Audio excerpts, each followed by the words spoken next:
지금 우리가 코로나19로 인하여 계속해서 전 세계가 어려움을 겪고 있는 시간입니다.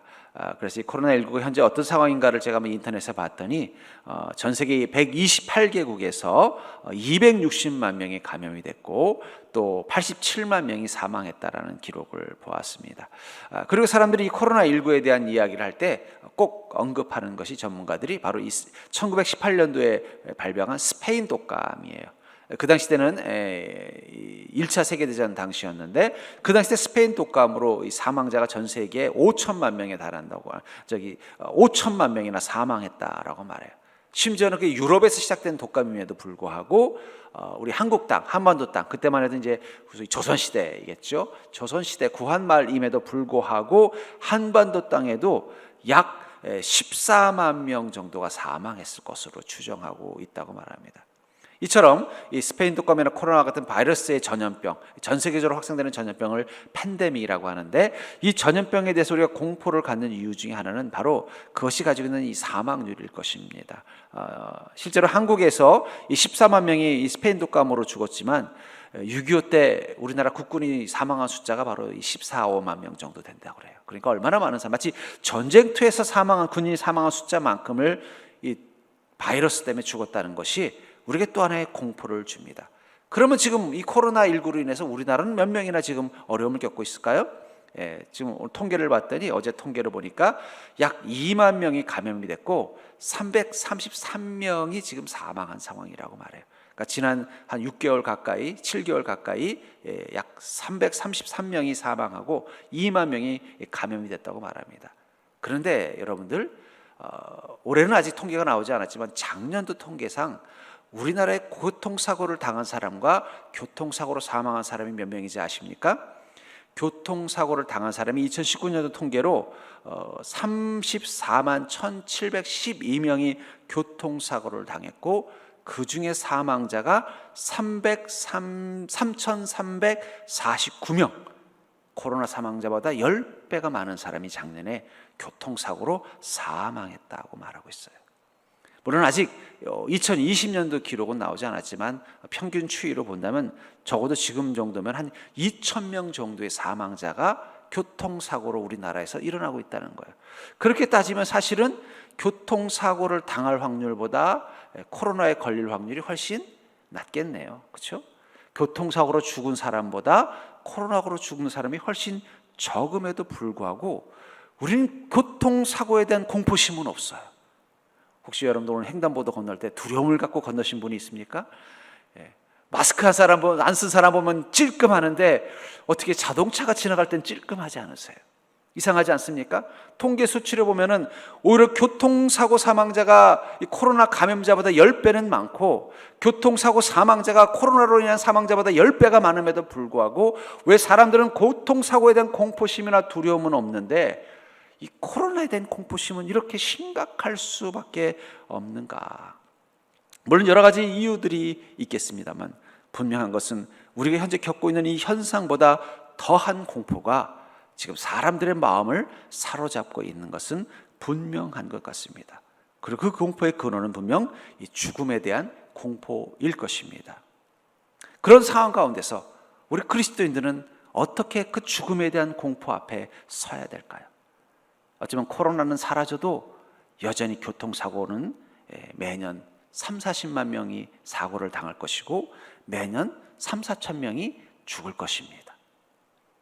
우리 인생의 이 죽음에 대한 문제와 사고와 공포는 코로나가 사라져도 여전히 우리 삶 가운데 있을 것인데, 그렇다면 우리는 우리 인생의 이 고통 또 이 공포 가운데서, 특별히 죽음의 공포 가운데서 우리는 어떤 믿음을 가지고 살아야 되는가?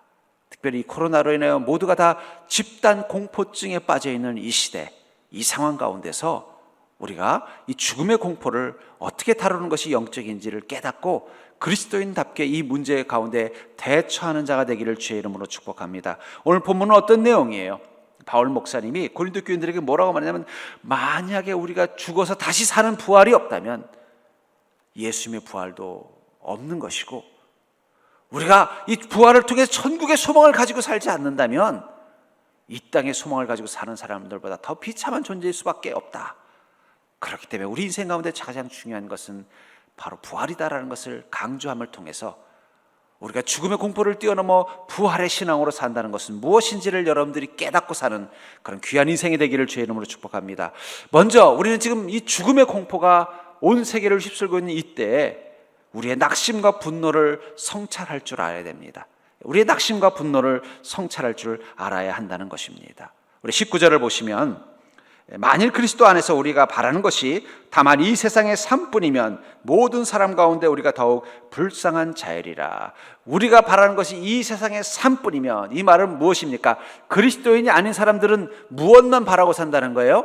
이 세상의 삶만을 바라고 사는 것이고 우리는 그런 자가 아니라는 거예요. 그런데 우리마저도 그렇게 산다면 우리는 세상 사람들보다 더 불쌍한 자일 수밖에 없다고 말하고 있는 것입니다. 근데 여기 우리가 바라는 것에서 바라다라는 말이 엘피조라는 헬라어를 쓰는데, 이 말은 소망하다, 신뢰하다, 맡기다라는 뜻을 가지고 있어요. 그렇다면 세상 사람들이 바로 바라는 것, 이 세상 삶은 어떤 거라는 거예요? 세상 사람들은 이 세상의 삶, 이 땅의 삶에만 소망을 두고 이 땅에 돌아가는 모든 조직과 이 모든 시스템에만 신뢰를 하며, 그리고 이 땅의 모든 힘 앞에 자기를 맡기고 사는 자들이라는 거예요. 다시 말해서 그리스도인이 아닌 세상의 사람들이 바란다, 이 엘피조 한다는 것은 이 세상의 삶에만 소망을 주고 이 세상에만을 믿고 이 세상에 보이는 것들만을 신뢰하고 이 세상의 힘에 자신을 맡기고 살아가는 존재라는 거예요. 그런 그들이 이 세상의 소망이 사라지고 이 세상을 믿을 수가 없으며 그 다음에 이 세상에 자기를 맡기고 산 것이 힘들어질 때 당연히 낙심과 분노하는 것은 당연할 거예요. 그렇죠? 소망했는데 소망되지 않으면 얼마나 낙심이 되겠어요. 믿었었는데 그 믿은 세상에게 배신을 당하면 얼마나 분노하겠습니까? 내 인생을 이 땅에 맡겼는데 거둬지는 게 없으면 얼마나 억울하겠냐는 거예요. 그러니까 세상 사람들이 지금 이 세상을 바라고 사는 세상 사람들이 지금 이 세상의 소망과 이 세상의 신뢰와 이 세상의 맡김이 불안정해지는 때 낙심하고 분노하는 것은 너무나 당연한 것일 것입니다. 사도행전 16장 19절에 보면은 한 귀신 들린 여종이 있었어요. 주인이 있는, 소위 말하는 종이라는 거죠. 소위 말하는 노예 신분이라는 거예요. 근데 그 귀신 들린 여종이 귀신이 들어오고 나니까 신통력이 생긴 거예요. 막 병자도 치유하고 그 사람의 일에 대해서도 예견도 해주고, 그러니까 많은 사람들이 그 귀신 들린 여종을 통해 점을 보고 그 점으로 점을 볼 때 보는 복채를 그 여종의 주인에게 소위 말하는 지급을 해주니까 그 바람에 여종의 주인들은 넉넉하게 잘 살게 된 거예요. 그러다가 마침 이 바울 목사님 복음을 전하러 왔더니 이 여종이 막 바울 목사님을 보면서 막 그 귀신이 그 속에서 발동을 하니까는 하나님께서 바울 목사님을 통해서 그 여종의 몸속에 있는 귀신을 쫓아내줬어요. 그 귀신이 나고 나니까 갑자기 그 여종이 정상이 되더니 그 다음에 뭐가 문제가 생겼냐면 신통력이 없어져 버린 거예요. 그러자 누구에게 피해가 갔을까요?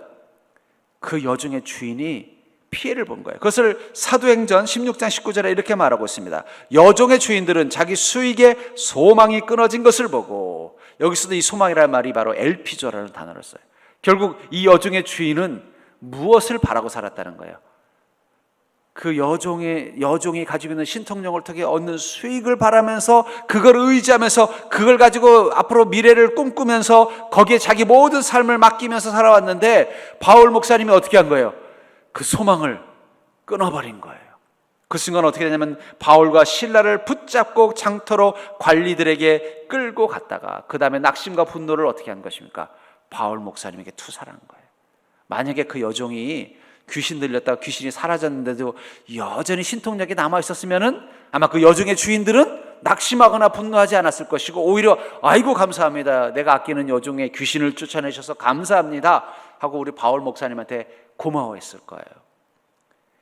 그러니까 사실은 이 귀신이 나간 것 때문에 이 여종의 주인들은 낙심하는 게 아니라 그 귀신을 통해서 얻는 수입의 소망이 끊어진 것 때문에 낙심하고 분노하고 있다는 거예요. 왜냐하면 그들은 오직 이 세상의 삶만을 바라는 자들이었기 때문이라는 거예요. 여러분들, 세상 사람들이 지금 절망하고 분노하는 건 정상적인 것입니다. 왜냐하면 그들은 오직 이 땅의 삶만을 바라는 자들이기 때문에, 그게 끊어지면 견딜 수 없기 때문에 그것이 흔들리니까 불안해하는 것이고 그것이 끊어질 것 같으니까 절망하는 거예요. 그러나 우리 그리스도인은 어떤 자들입니까? 디모데전서 6장 17절부터 19절에 보면은 우리 이 그리스도인들을 향해 이렇게 말합니다. 너는 이 세대에서 부한 자들을 명하. 이 세대의 부한 자들이라는 것은 안 믿는 사람들을 이야기하는 것이 아니라 교회 안에 그래도 풍족한 물질적인 힘과 능력을 의지할 수 있는 세상에 뭔가 소망을 가질 만한 자격을 가진 사람들을 말하는 거예요. 그들을 명하여 마음을 높이지 말고 뭐예요? 그 자신이 가지고 있는 이 세상의 능력과 이 소망에 빠지지 말고 정함이 없는 재물에 소망을 두지 말고, 여기서 이 소망이라는 말이 엘피조라는 헬라어를 씁니다. 바라지 말고 오직 우리에게 모든 것을 후히 주사 누리게 하시는 하나님께 두며. 누구에게 엘피조하라고요? 하나님께 엘피조하라는 거예요. 만약에 우리가 바라는 것이 다만 이 세상의 삶뿐이면 우리는 모든 사람 가운데 더욱 불쌍한 자일 것입니다. 지금 모든 사람들이 절망하고 있는 이 시간, 우리 그리스도인도 더 절망할 수밖에 없다는 거예요. 더 낙심할 수밖에 없다는 거예요. 더 분노할 수밖에 없다는 거예요. 그러나 중요한 건 우리는 세상에 소망을 두는 자가 아니라 하나님께 소망을 두는 자, 세상을 바라는 자가 아니라 하나님을 바라는 자이기 때문에 우리는 이런 상황 가운데서도 낙심하지 않고 분노하지 않을 수 있는 것입니다. 하나님을 바라는 자, 하나님께 소망을 두는 자는 어떤 자예요? 바로 이 땅이 아니라 천국을 소망하면서 이 세상을 사는 자이며, 이 세상을 살 때 자신의 모든 것을 하나님께 맡기고 살아가는 인생이 되는 것이며, 그리고 이 세상을 살아가는 방법이 오직 하나님의 말씀이 진리임을 믿고 신뢰함을 통해서 그 말씀을 따라 살아가는 것, 그게 바로 하나님을 엘피조하는 것입니다. 그렇게 하나님을 엘피조하며 사는 사람들은요, 이 땅을 바라고만 살던 사람들, 마치 그 여중의 주인들과 같은 사람들이 자기 삶의 소망이 흔들리고 신뢰가 흔들리고 믿음이 흔들리는 그 바라는 것들이 무너져가는 상황 가운데 낙심하고 분노하더라도 우리는 낙심하고 분노하지 않습니다. 왜냐하면 우리가 바라는 것은 이 세상이 아니라 저 하늘이며, 우리가 의지하는 것은 이 세상의 힘과 능력이 아니라 하나님의 은혜와 능력이기 때문입니다. 그렇기 때문에 여러분들의 마음 가운데 지금 근심이 가득하고 낙심이 가득하고 분노가 가득하다면 그 이유가 내가 하나님을 바라서 그런 건지, 아니면 이 땅의 삶만을 바라는 세상 사람들과 똑같은 마음으로 살고 있기 때문에 그런 건지를 우리는 돌아볼 필요가 있다는 거예요. 그리고 어떻게 해요? 아이고, 내가 왜 이래? 나는 하나님만 바라야지. 시편 40편 5절에서 이렇게 말하고 있습니다. 내 영혼아, 내가 어찌하여 낙심하며 어찌하여 내 속에서 불안해하는가? 우리 그리스도인을 향해 뭐라고 말하는 거예요? 그리스도인들, 너희 영혼을 한번 들여보면서 스스로에게 말해보라는 거예요. 내 영혼아, 어찌하여 낙심하며 어찌하여 불안해하는가? 한번 여러분들 이 영상을 통해 예배를 드리고 있는 여러분들, 자기 가슴 속에 영혼을 바라보는다는 마음을 가지고 가슴으로 손으로 가슴을 두드리면서 한번 절단해 보시기 바랍니다. 내 영혼아, 내가 어찌하여 낙심하며 어찌하여 네 속에서 불안해하느냐? 너는 하나님께 소망을 두라. 여러분, 우리가 바라는 게 세상이라면, 세상에 소망을 두고 세상을 의지하고 세상을 믿고 살면요, 우린 지금 낙심할 수밖에 없고 불안할 수밖에 없어요. 그러나 우리는 누구에게 소망을 두는 자예요? 하나님께 소망을 두는 자입니다. 그런 자를 향해 뭐라고 말씀하시냐면, 그가 나타나. 누가 나타나신다고요? 하나님이 나타나 도우심으로 말미암아 도와주시는 은혜를 지금 낙심할 수밖에 없는 세상 한가운데 있는 우리에게 나타나서 그것으로 말미암아 내가 여전히 찬송하리로다. 두려워서 떨거나 낙심돼서 한숨 쉬는 게 아니라 감사하고 기뻐서 찬송하게 된다는 것입니다. 여러분들이 이제 하나님께 소망하는 믿음을 통해서 낙심과 분노가 아니라 감사와 찬양으로 가득한 심령으로 이 힘든 시간들을 통과하는 자들이 되기를 주의 이름으로 축복합니다. 그렇기 때문에 여러분들, 내가 왜 낙심하고 왜 분노하는가? 내 영혼아, 내가 어찌하여 낙심하고 어찌하여 불안해하는지 한번 돌아보라는 이 시편을 통해서 우리에게 주는 이 음성 앞에 귀를 기울이면서 자기 마음을 성찰해보는 자가 될 수 있기를 주의 이름으로 간절히 축복합니다. 그리고 하나님 바라보는 순간 우리의 마음에 평안이 오는 거예요. 찬송이 나오는 거예요. 왜냐하면 우리가 하나님을 바라보는 순간 하나님이 나를 도우시기 위해 이 땅 가운데 오셨음을 깨닫기 때문입니다. 두 번째로, 죽음의 공포가 전 세계를 휩쓸고 있는 이 시대, 이 상황 가운데 우리 그리스도인은 어떠한 자세로 이 팬데믹의 시간을 통과할 수 있을까요? 그것은 바로 우리에게 있는 죽음에 대한 공포를 우리 인생에 대한 중간평가로 받아들이는 것입니다. 절대로 해볼까요? 우리에게 있는 죽음에 대한 공포를 내 인생에 대한 중간평가로 받아들이자. 우리 16절을 다시 보시면, 만일 죽은 자가 다시 살아나는 일이 없으면 그리스도도 다시 살아나신 일이 없을 것이요. 죽은 자가 다시 살아나는 일이 없다. 여러분, 우리가 코로나19에 대한 공포의 근원은 아까도 말한 것처럼 바로 이 죽음에 대한 공포일 것입니다. 왜냐하면 이 코로나의 전염력도 무섭지만 이 치명력이 참 무서워요. 특별히 70세 이상 되신 어르신들은 치명률이 6.38%, 그러니까 100분이 만약에 코로나에 감염이 되면 7분이 돌아가신다는 거예요. 사실은 이게 놀라운 치명률입니다. 거기다 전염력까지 강하니까 어떻게 돼요? 모든 사람들에게 죽음에 대한 공포를 갖게 만드는 것입니다. 이것이 사람들에게 두려움을 갖게 만드는 이유이겠죠. 이 죽음에 대한 공포는 인간이 가지고 있는 가장 원초적인 본능일 수밖에 없어요. 아니, 인간뿐만 아니라 모든 생물들은 다 죽음에 대한 공포를 가지고 있어요. 그건 아주 기본적인 본능이라는 거예요. 심지어는 인간으로 오신 예수님도 그 십자가의 죽음 당하기 전에 어떻게 기도하셨어요? 아버지여, 할 수만 있으면 이 잔을 내게서 멀리 하옵소서.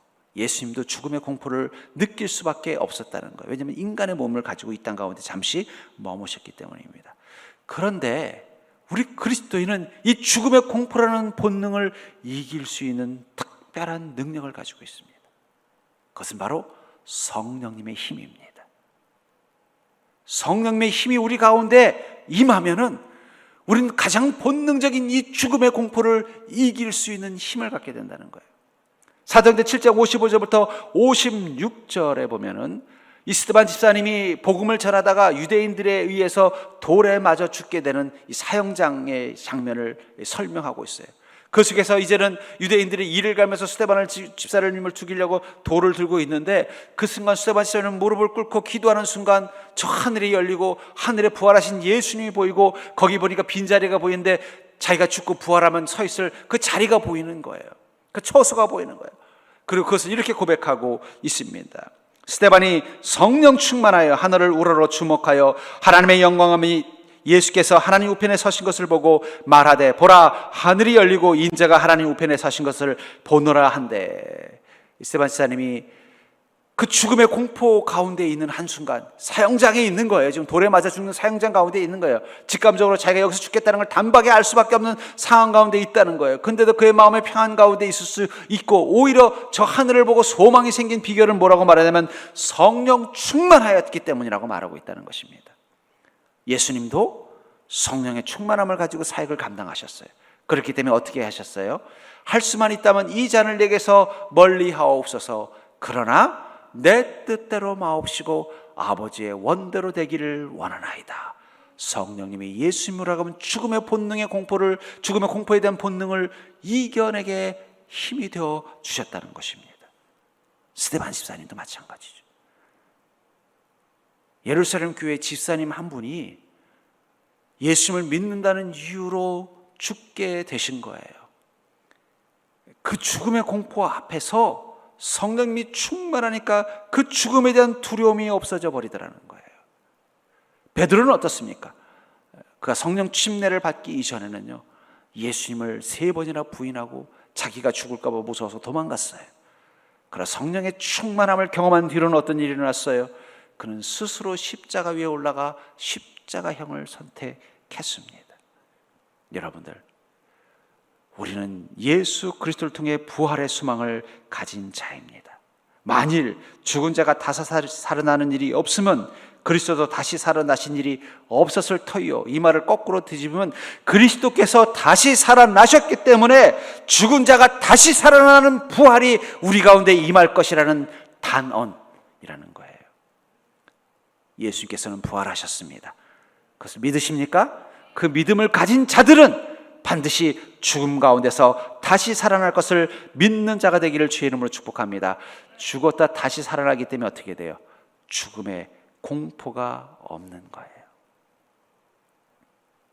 다시 살아날 것을 믿는 믿음이 있기 때문에. 사람들이 죽음을 두려워하는 것은 무엇입니까? 죽으면 끝이라고 생각하기 때문이에요. 그래서 우리 속담에도 무슨 말이 있어요? 진흙탕을 굴러도 이승이 좋다. 그 얘기 뭐냐면 죽음은 끝이라고 생각하는 마음이 있었다는 거예요. 그게 어쩌면 죽음의 공포의 원인일지도 몰라요. 근데 우리는 아니라는 거예요. 죽음이 시작이에요. 이 땅에 70년, 80년, 90년, 길어야 100년이라는 시간 끝나야 1000년, 만년, 억만년이라는 영생의 시간이 시작되는 거예요.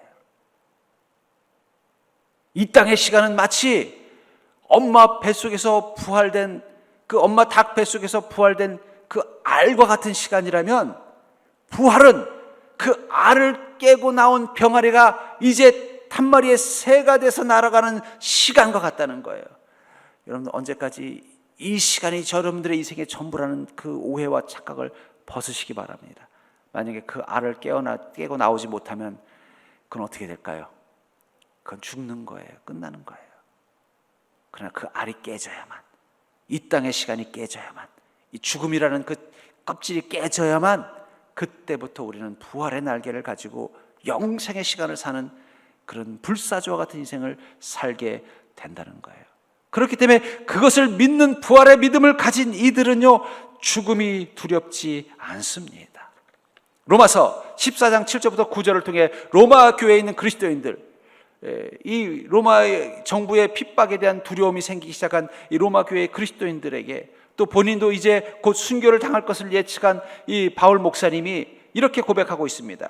우리 중에 누구든지 자기를 위하여 사는 자가 없고 자기를 위하여 죽는 자도 없도다. 우리가 살아도 주를 위하여 살고 죽어도 주를 위하여 죽나니 그러므로 사나 죽으나 우리가 주의 것이로다. 이를 위하여 그리스도께서 죽었다가 다시 살아나셨으니 곧 죽은 자와 산 자의 주가 되려 하심이라. 왜 예수께서 죽으셨다가 다시 살아나셨다는 이 부활의 믿음이 우리에게 중요하냐면, 주님께서 죽었다가 다시 살아나셨기 때문에 주님은 죽은 자와 산 자의 주인이 되셨고, 그러므로 우리는 이제 죽은 자와 산 자의 주인 되신 주님을 통해서 영생의 삶을 사는 자가 되었기 때문에 이 죽음의 그 경계선을 뛰어넘는 인생이 됐다는 거예요.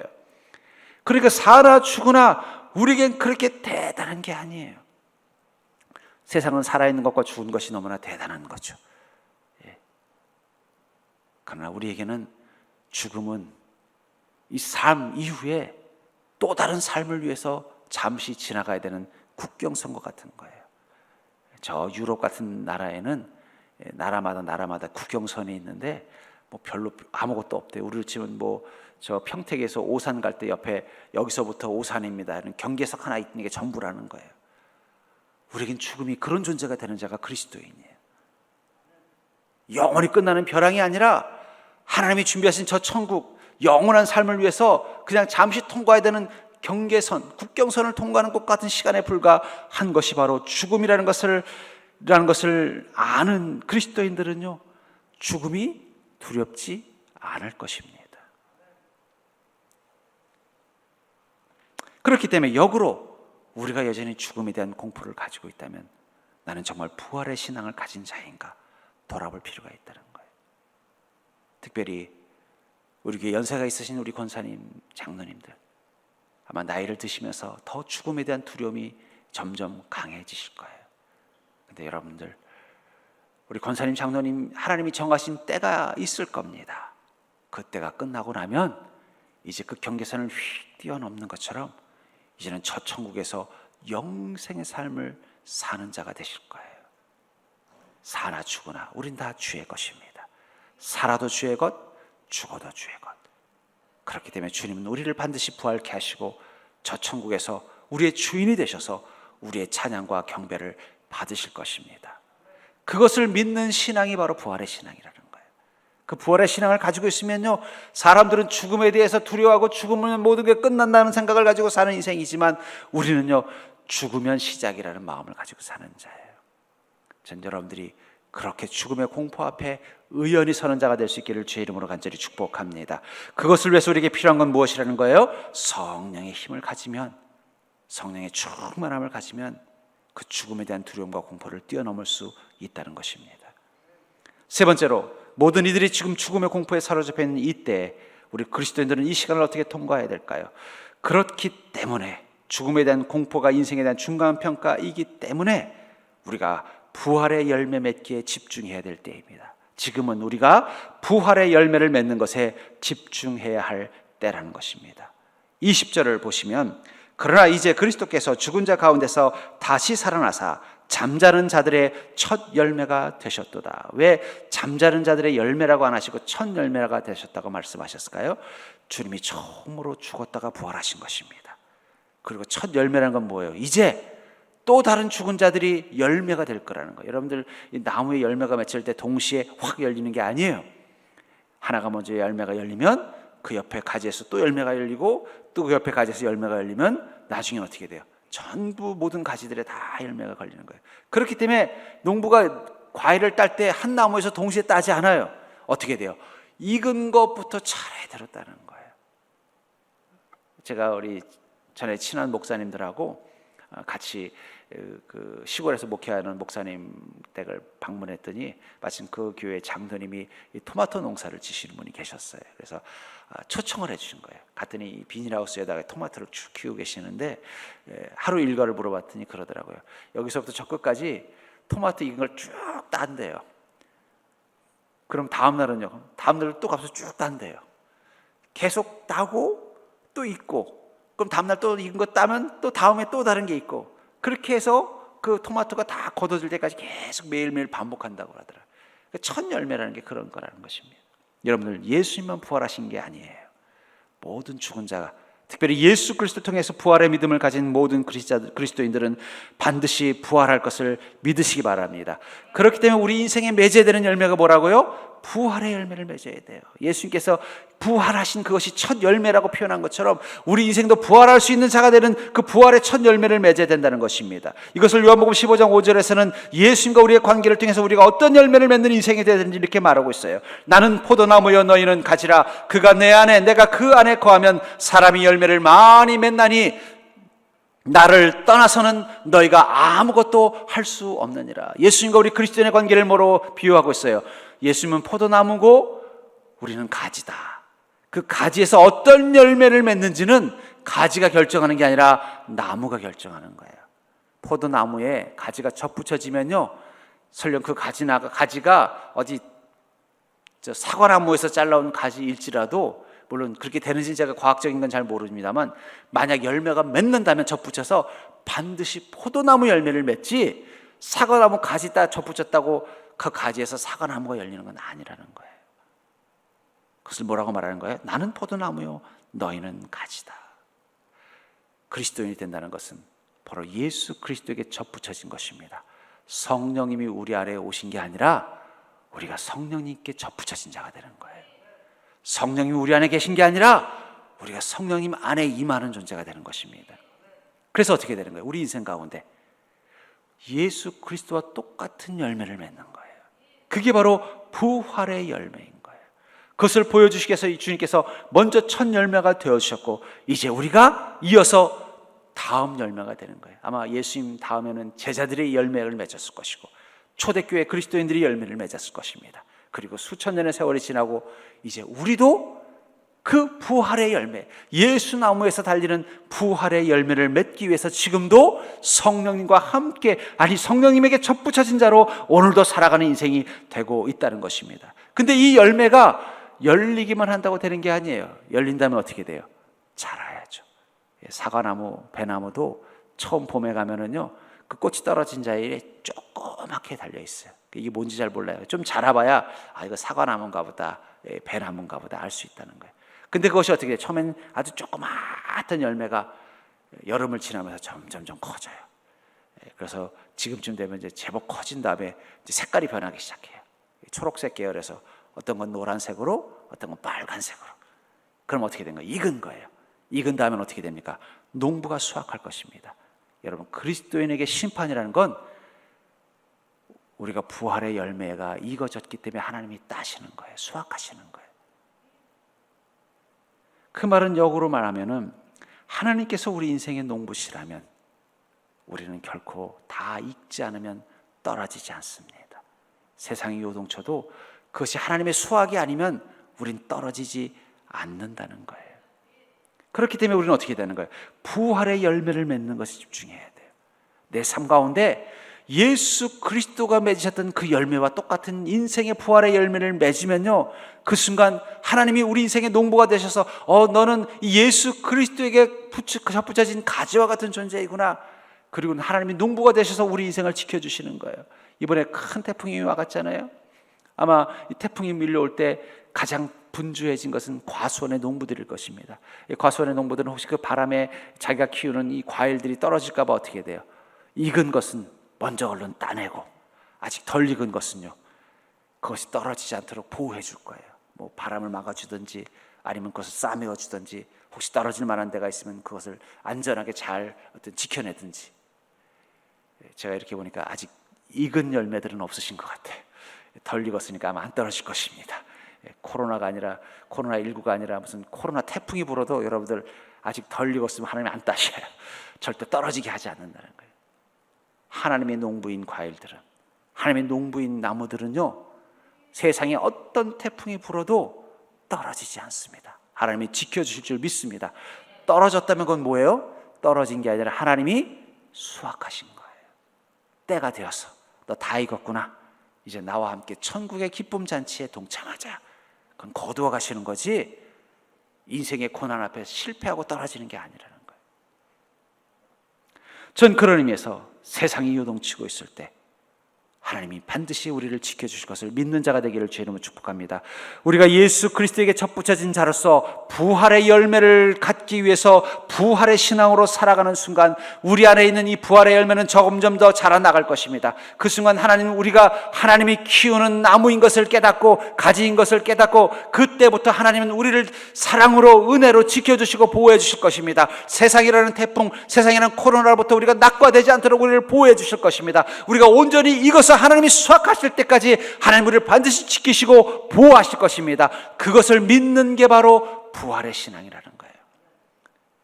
저는 여러분들이 그 믿음을 가지고 이 세상에 요동치는 바람 가운데서 두려워하고 낙심하는 자가 아니라 하나님만 바라보고 나아가는 걸음 되기를 주의 이름으로 축복합니다. 하나님은 결코 한 사람도 이 땅 가운데 떨어뜨리게 하지 않을 것입니다. 하나님이 택한 백성을 한 사람도 이 땅 가운데 쓰러지게 하지 않으실 것입니다. 하나님이 수확하기 전까진 여러분들의 인생은 결코 떨어지지 않습니다. 그러나 여러분들 부활의 열매를 맺는, 하나님의 정원에, 하나님의 과수원에 자라는 나무와 같은 존재가 되는 신앙으로 하루하루 살아가는 자가 될 수 있기를 주의 이름으로 간절히 축원합니다.